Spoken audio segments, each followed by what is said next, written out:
Primeiro, meu nome é Túlio. Não vou falar o nome inteiro, não, porque é muito grande. Praticamente um identificador universal. Mas, enfim, falar um pouquinho aqui de desenvolvimento de toolchain. Eu trabalho, apesar de ser formado em engenharia elétrica, eu trabalho com desenvolvimento de software. Desde 2011, eu trabalho no Linux Technology Center da IBM, tá? E trabalho mais especificamente no time que desenvolve o toolchain para Linux em Power. Para quem não sabe, Power é a evolução daquela máquina que o Peter falou, o RS-6000, tá? Que, enfim, depois de algumas décadas evoluindo, hoje é conhecido como Power, mas muita comunidade Linux ainda gosta de chamar de PowerPC, que foi um dos nomes que a arquitetura teve ao longo dessa linha. Mas, enfim,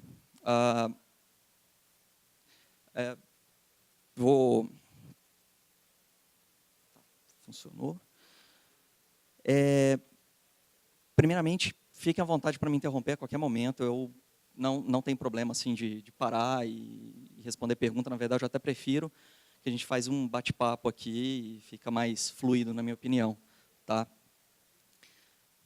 Mais ou menos o que eu pretendo abordar são esses itens aí, sem muitas delongas.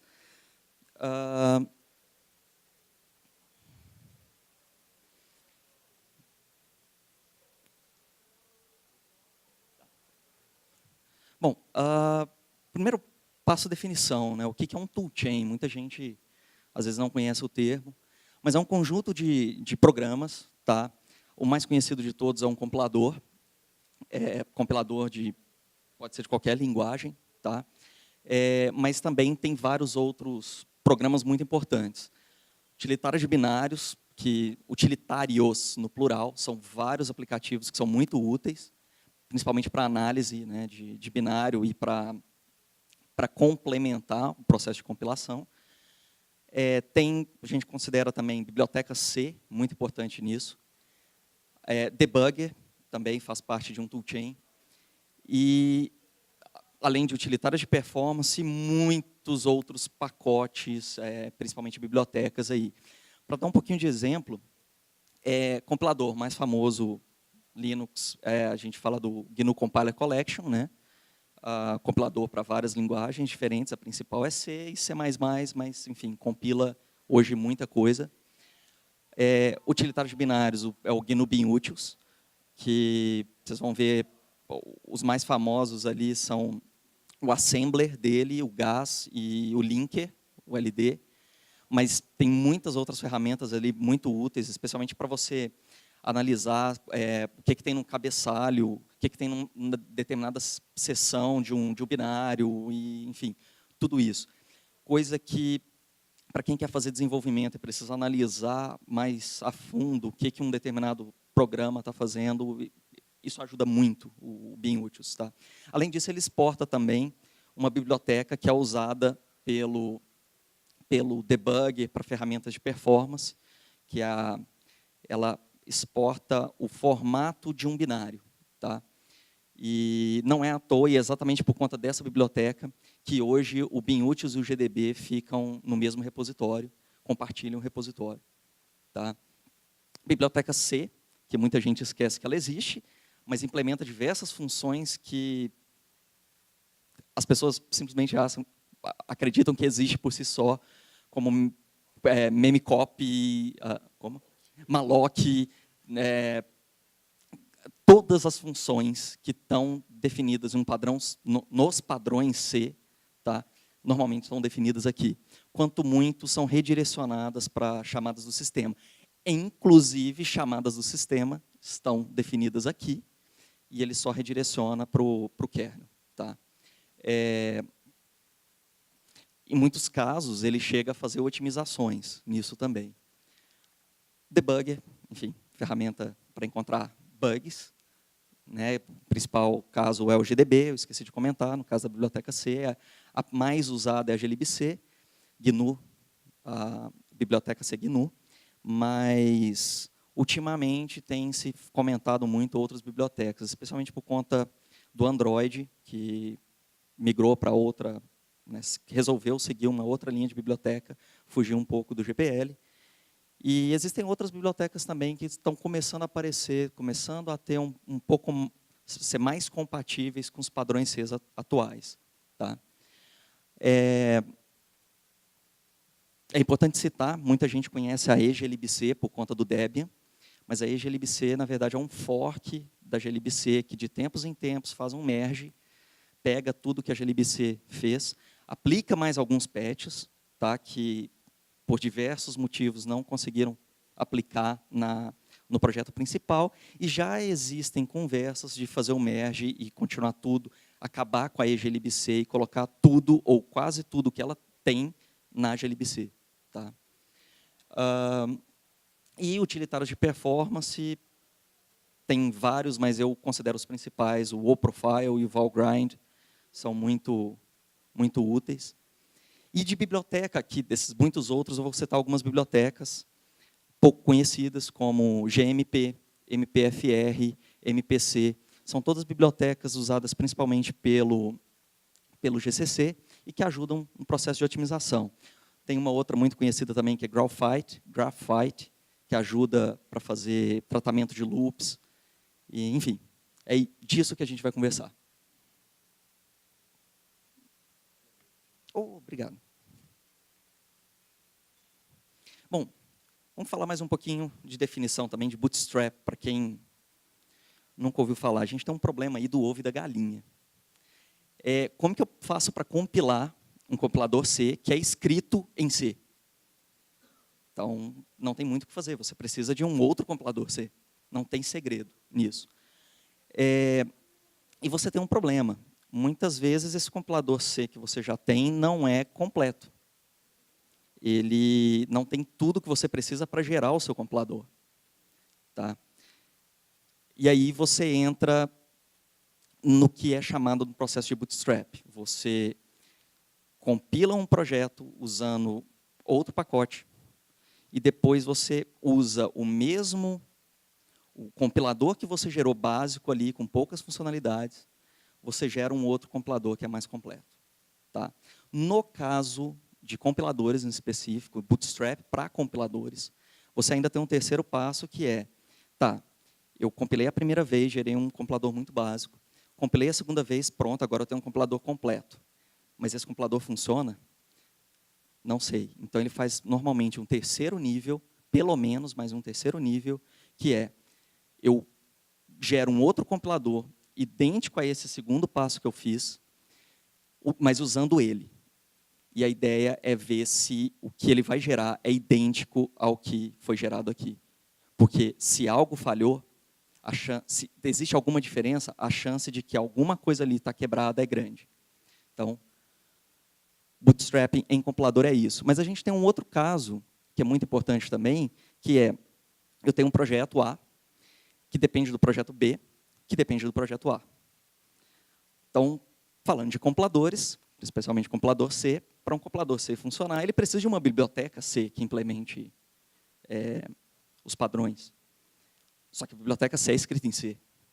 Então, como que eu faço para gerar um compilador que utiliza essa biblioteca C e gerar uma biblioteca C desse compilador? Então, a gente tem que fazer algumas etapas. Mais uma vez, compila de uma forma minimizada, desabilita diversas funcionalidades.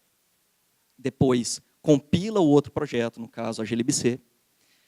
Dali, você, às vezes, consegue, dependendo de como for o seu alvo, você pode compilar ela por inteiro, ou, de repente, você vai precisar desabilitar.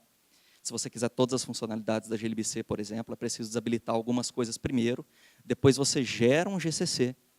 Esse GCC passa a usar essa glibc que você gerou, e, a partir daí, é que você tem um compilador completo que pode gerar uma glibc completa. Então, vocês podem ver, a gente acaba aumentando a quantidade de builds por pacote. Então, só nesse caso que eu citei, foram 2 builds do GCC e 2 builds da glibc. Lembrando que, para cada build do GCC, eu tenho que fazer aquele caso que eu comentei. Compilo ele 3 vezes. Tá?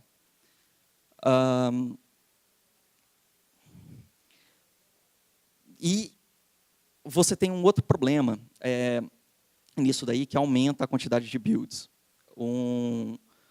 Muitas vezes, a gente tem processadores de gerações completamente diferentes, com suporte de instruções completamente diferentes, e a gente quer pegar o máximo de performance para todas essas gerações. Então, eu preciso fazer builds desses pacotes da glibc ou do GCC.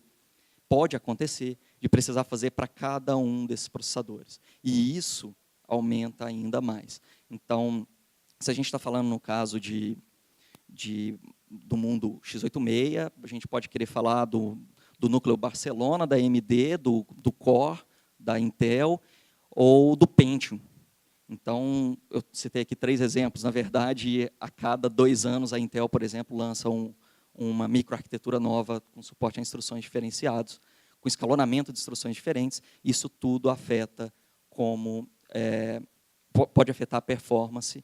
Você acaba, se você quiser tirar o máximo, você precisa fazer isso. A não ser que você queira fazer uma compilação só para um computador. Aí você pode compilar só para ele, otimizando só para ele, mas aí os programas não é garantido que eles vão rodar em outros lugares.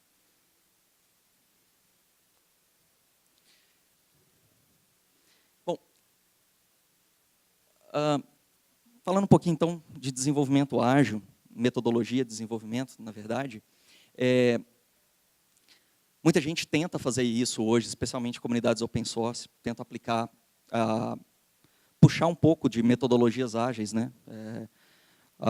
E a gente tem esse problema muito grande.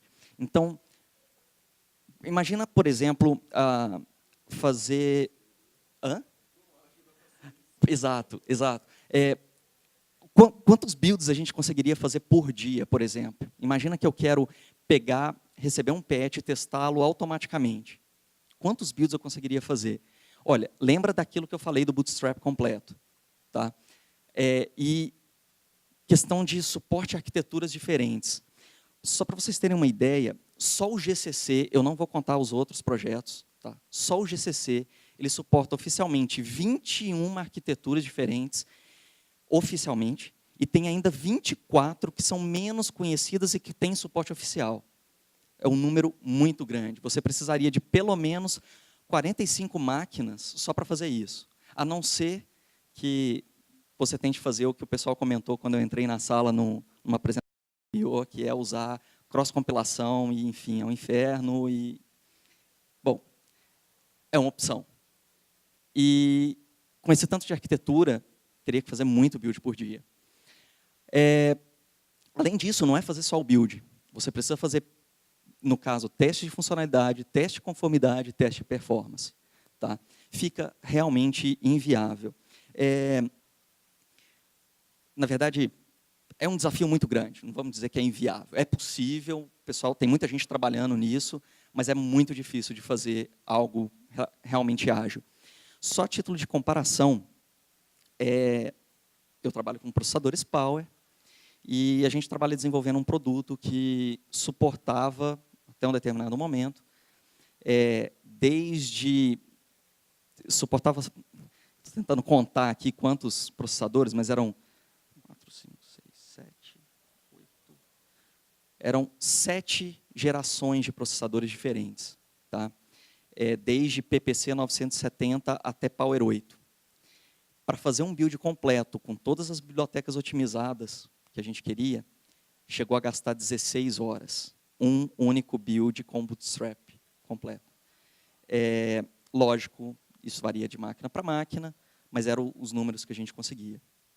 Então, se eu fosse para isso sem contar testes, era só o build. Então, se para cada patch que a gente aplicasse, fosse fazer esse tipo né, rodar um teste automatizado, seria inviável para a gente. Bom, outra coisa que ajuda, ou não ajuda, ou a gente ter um desenvolvimento mais ágil, é a questão da papelada, dos padrões. Tá? Uma das coisas que muitas metodologias ágeis adotam é abolir muita documentação. E, no nosso caso, a gente é forçado a ter documentação. E isso até ajuda para que a gente tenha compatibilidade entre os diversos toolchains, as diversas aplicações. Até para garantir que um programa que foi compilado lá atrás com uma versão antiga da glibc vai funcionar com a mais recente.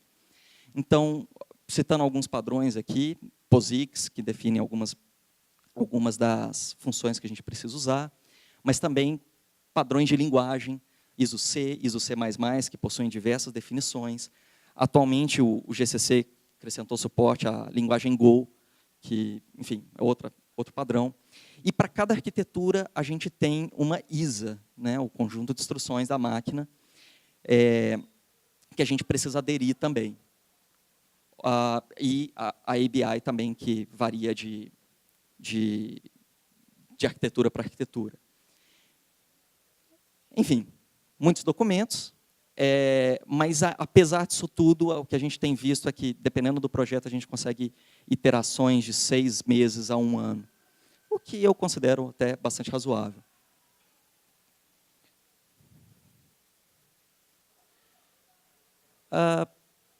Analisando um pouquinho o perfil, não sei se vai ser mais fácil, vai ser tranquilo de ler aí de trás, mas eu peguei os 3 maiores projetos, tá? Lembrando que aqui, apesar do nome, GNU BIM-UTIOS já considera o BIM-UTIOS GDB. Tá? Os 3 maiores projetos hoje, GNU, de toolchain. No caso, algumas coisas que eu gostaria de chamar a atenção. Notem que o gráfico de commit é normalmente bem estável. glibc que está oscilando um pouquinho mais, mas é bem estável, tá? A quantidade de commits por mês.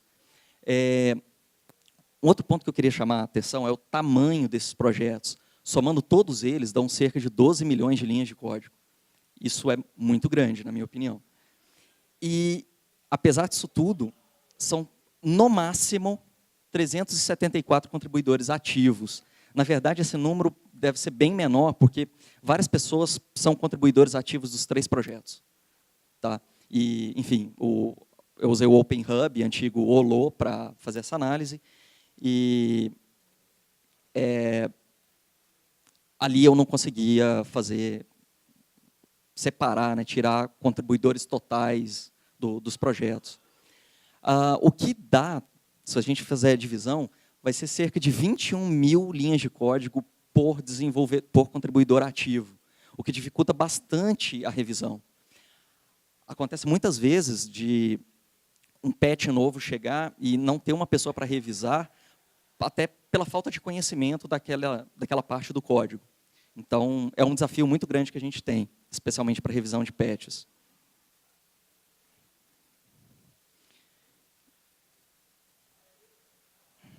Bom, aqui possuem alguns erros, tá? Mas serve, dá para a gente mostrar o ponto principal. Um dos erros que eu já notei é, no caso do BIM-UTIOS GDB, que ele fala que ele tem 17% da linguagem D. Isso é um erro no parser do OpenHub, mas não muda muito o ponto aqui, que é a quantidade de presença de linguagens que não são consideradas ágeis, tá? Principalmente C, né, a linguagem C. O outro caso é o uso de assembly em todos os projetos. No caso do GCC, ele não aparece, mas ele é bastante usado. E a quantidade de linguagens diferentes que acabam sendo usadas. Então, principalmente no GCC, que ele suporta, enfim, Java, Go, C, C++, Fortran, Ada. Isso se reflete na quantidade de linguagens que a comunidade tem que usar para isso. Então, o perfil de um desenvolvedor de toolchain, normalmente ele tem que ser bastante flexível, tem que conhecer muito bem de algumas linguagens, tá? E principalmente algumas linguagens mais experientes, vamos chamar assim, já tem alguma idade e hoje não são, muitas vezes, nem ensinadas em escola de computação. Hã? Que dirá de Fortran. A gente tem um problema muito grande com Fortran.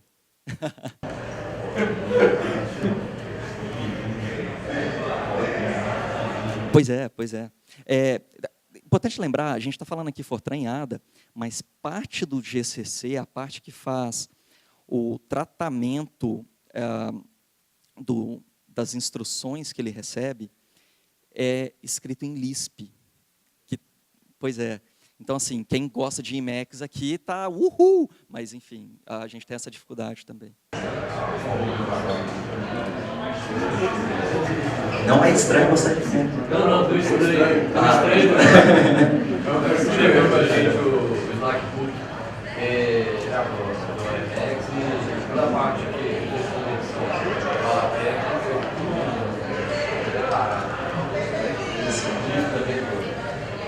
Mas, enfim, é uma das linguagens que a gente acaba usando. É importante lembrar, eu não mencionei, mas Assembly ali, apesar de ter um nome genérico, exato. E não só arquiteturas diferentes, mas gerações diferentes de processadores. Isso. Então, acaba gerando conhecimentos bem específicos, né, exigindo. Tem coisas que explodem lá, não explodem. Exato.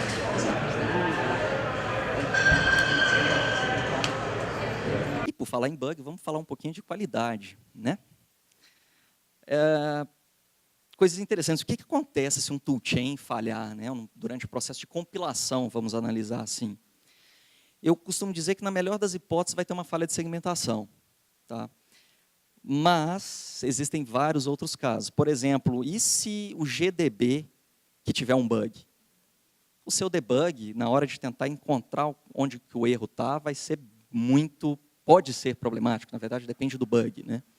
Então, é muito difícil de encontrar nesse caso. Agora, na maioria dos casos, o que realmente acontece são erros aparentemente aleatórios. Você acha que não pode, tem hora que falha aqui, tem hora que falha colar. E, para dar um exemplo, eu peguei um caso recente com uma pessoa que é um pouquinho conhecida, o Linus Torvalds, onde mandaram para ele KML, uma mensagem reportando um kernel panic aparentemente aleatório. E o que me chamou a atenção dessa mensagem é a reação que o Torvalds teve para esse bug.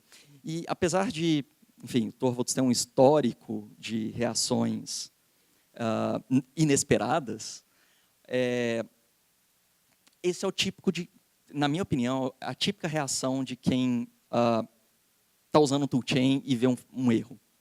É aquela coisa de, como assim esse negócio falhou? Isso não falha. E não pode falhar, isso não poderia nem ser lançado. E é mais ou menos o que o Torvalds escreveu aqui. Tá? É muito complicado, porque a exigência de que um toolchain não tenha erros é muito grande. Aí, mais uma vez, experiência muito importante aí.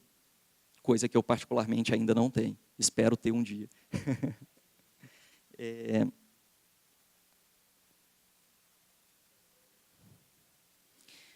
E aí, o que a gente acaba adotando para fazer isso? É um investimento muito grande em testes, tá?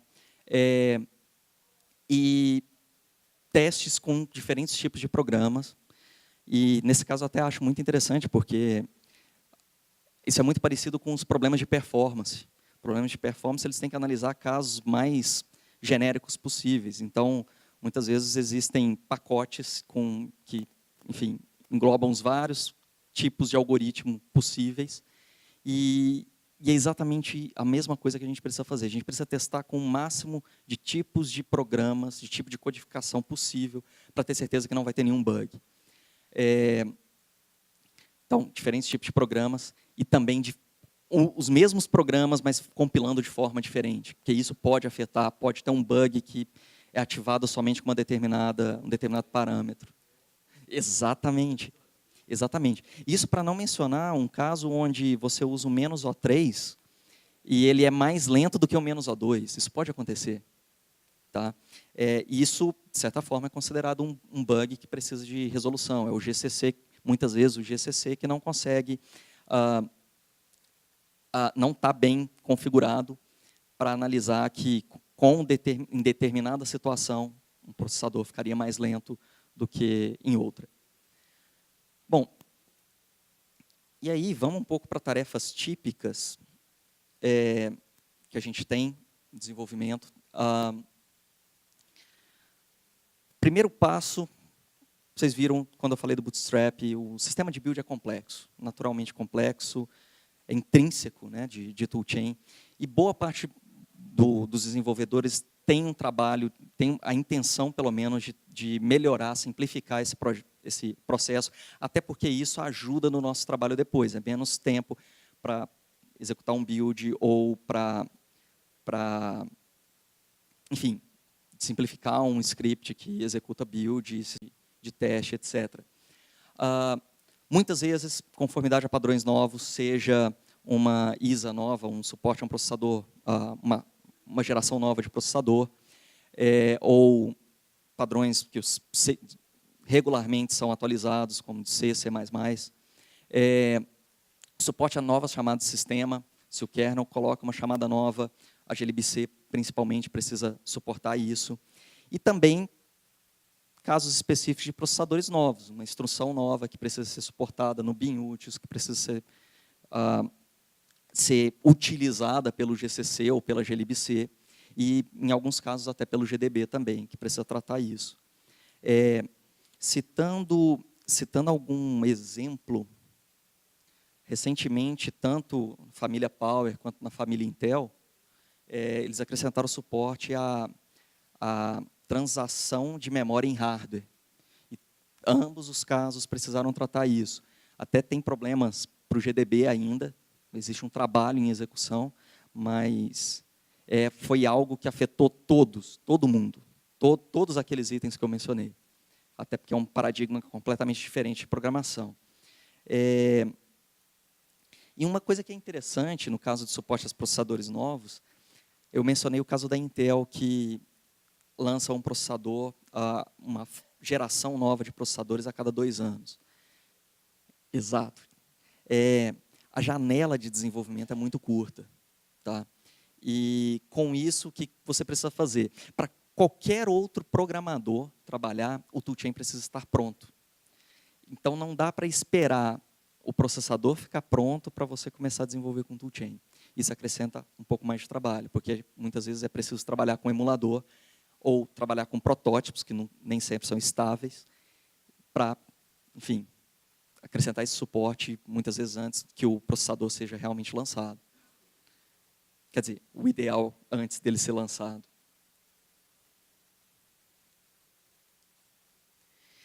Outro trabalho que demanda muito tempo, melhoria de performance, que muitas vezes é através de um algoritmo novo, implementação de um malloc diferente, que pode ser genérico para todas as arquiteturas, mas algumas vezes é específico de uma arquitetura. Fazer uso de instruções novas, igual eu mencionei, de suporte à memória transacional ou suporte a instruções vetoriais, isso tudo pode acabar melhorando a performance se uma função ou se o GCC passa a usá-los. E muitas vezes até novas metodologias mesmo de otimização. Eu citei o caso do Graphite, que é um caso clássico, que é uma metodologia completamente diferente para fazer tratamento de loops. Então, quando esse tipo de otimização aparece, também tende a melhorar bastante a performance, muito mais do que os outros. Lembrando que, normalmente, a gente está falando aqui de melhoria de performance da ordem de 5%, 2%, na maioria dos casos. Depende muito de um algoritmo para o outro. E testes. Testes para saber se de conformidade, para saber se está aderindo a um padrão ou não. Se houve alguma regressão de uma versão para outra. E também de performance, para garantir que, à medida que o projeto evolui, que a performance vai evoluindo também e não regredindo. Bom, isso era o que eu tinha, meu plano. Uma pergunta?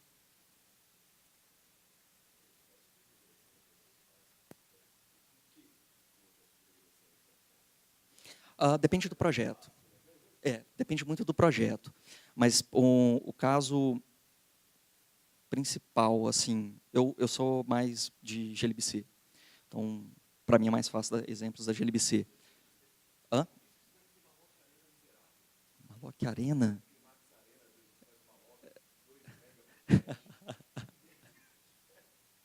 Bom, Enfim.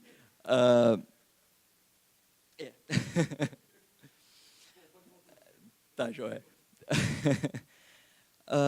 No caso, por exemplo, a ABI, tá? Se você muda uma chamada de função, a quantidade de parâmetros de uma função, o tamanho desses parâmetros, você pode afetar um programa que foi compilado numa versão antiga da glibc.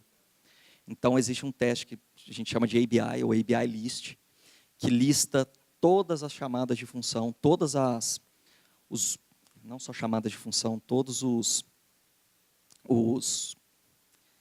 fugiu o termo, todos os objetos, não é adequado, mas...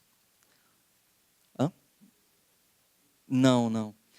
Mas, enfim, todos os objetos que são exportados, pode ser variáveis, pode ser estruturas, chamadas de função, lista tudo isso e o tamanho, para comparar se de uma versão para outra não teve nenhuma modificação.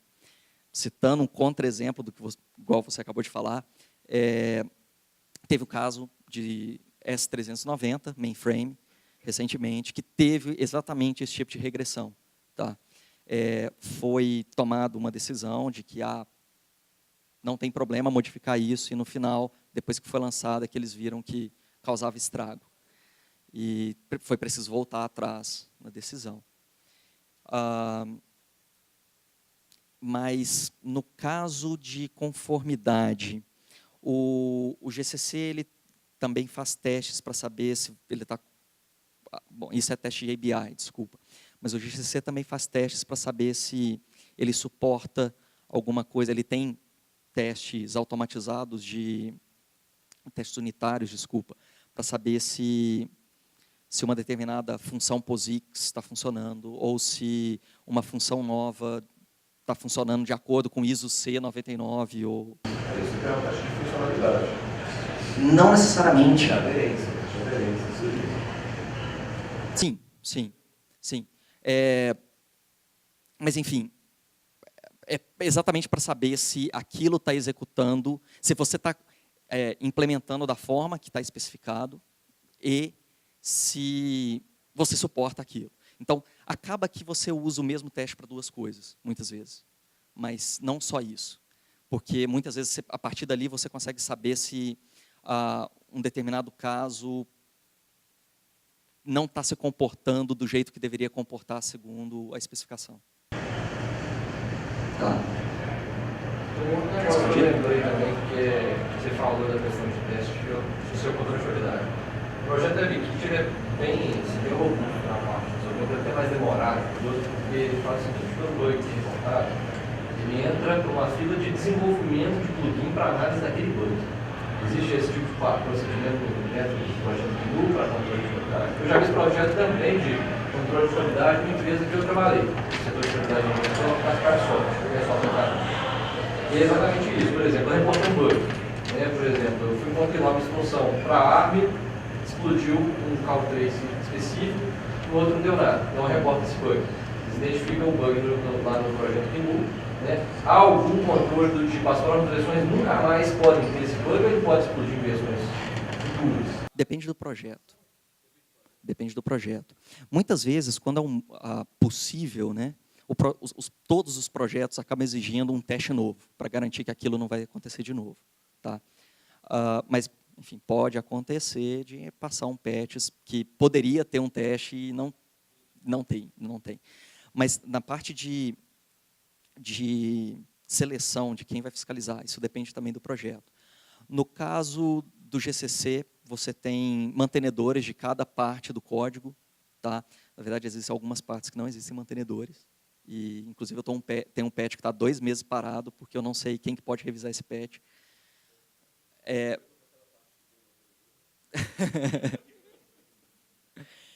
Enfim, e você tem os mantenedores globais que poderiam revisar tudo. No caso da glibc já é diferente.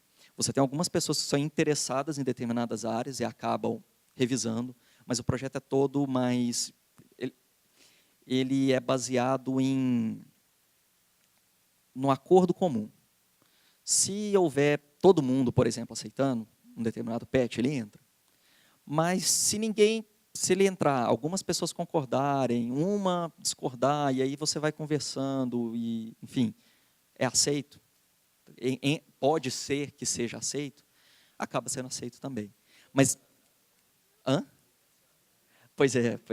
Mas, a qualquer momento, na GLBC, alguém pode aparecer e dar pitaco num patch que não tem nada a ver. Tá? Às vezes é uma pessoa que desenvolve, por exemplo, para uma arquitetura e revisa um patch para outra arquitetura. Então, isso acontece. E por isso que, enfim, tem a comunidade como um todo e acaba sendo envolvida para ter uma discussão melhor sobre o que faz mais sentido ou não. Né? E acaba que sempre consegue chegar no meio termo. Demora um pouco mais, mas acaba que chega. Eu tive um problema com ela no passado, com a Arma. 5, 18 anos, tá lindo. Tudo confuso. Firefox no 7. É maravilha.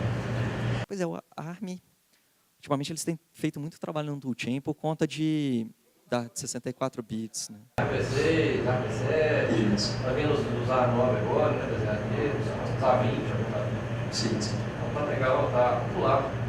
Sim. O Animal tinha razão mesmo, tá falando com o pano de fora.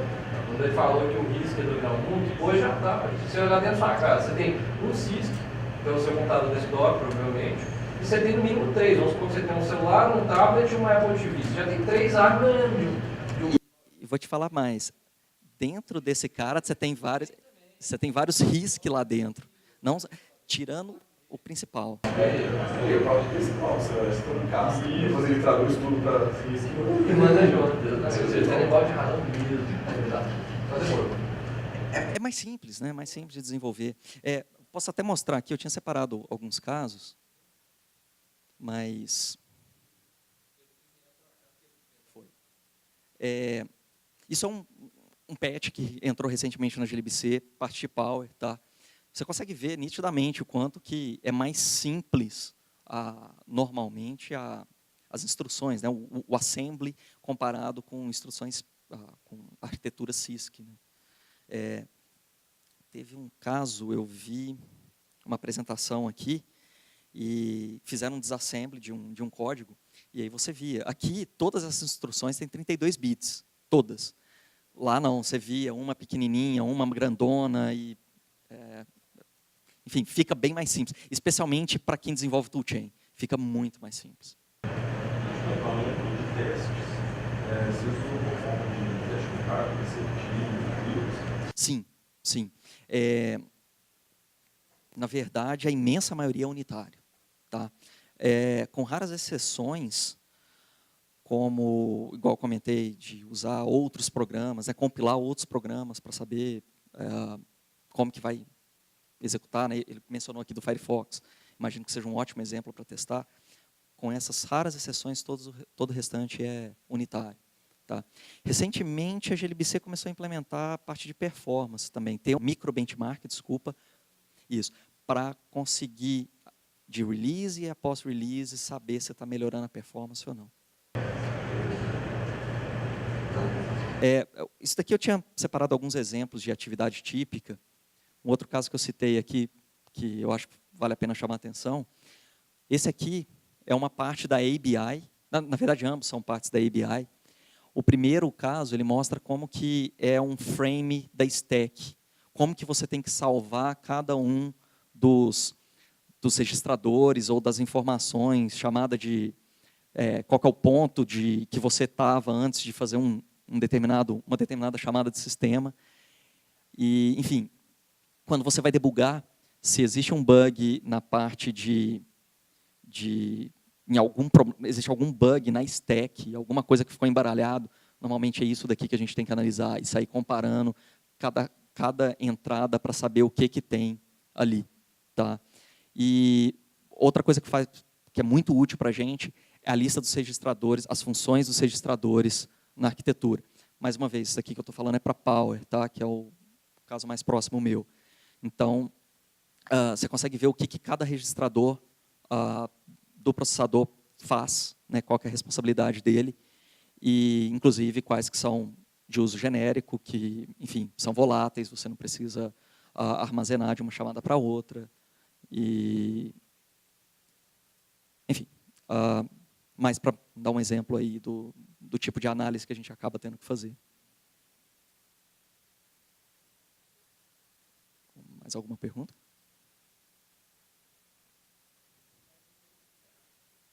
Tá, joia, gente. Muito obrigado.